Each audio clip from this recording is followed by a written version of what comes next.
Assalamualaikum warahmatullahi wabarakatuh. Baiklah, di sini saya akan membahas mengenai legal standing.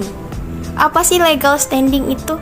Legal standing adalah keadaan di mana seseorang atau suatu pihak ditentukan memenuhi syarat dan oleh karena itu mempunyai hak untuk mengajukan permohonan penyelesaian perselisihan atau sengketa perkara di depan Mahkamah Konstitusi.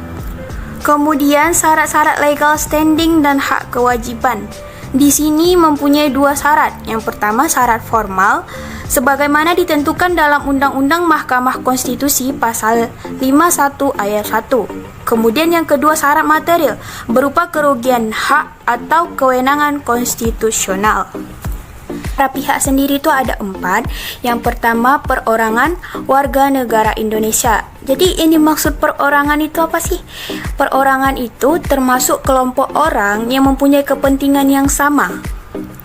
Kemudian yang kedua, kesatuan masyarakat hukum adat sepanjang masih hidup dan sesuai dengan perkembangan masyarakat dan prinsip negara kesatuan Republik Indonesia yang diatur dalam undang-undang.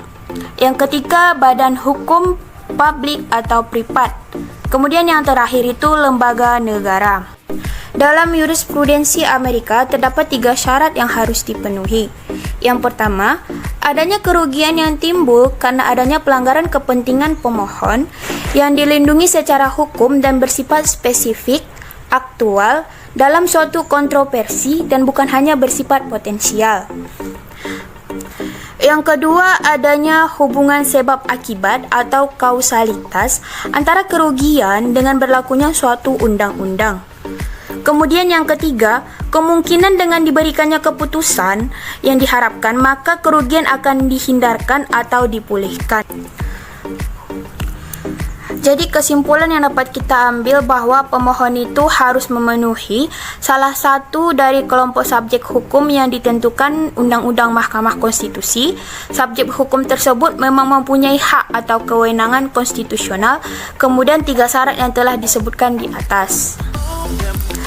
Jadi itulah materi mengenai legal standing yang dapat saya sampaikan hari ini. Semoga bermanfaat.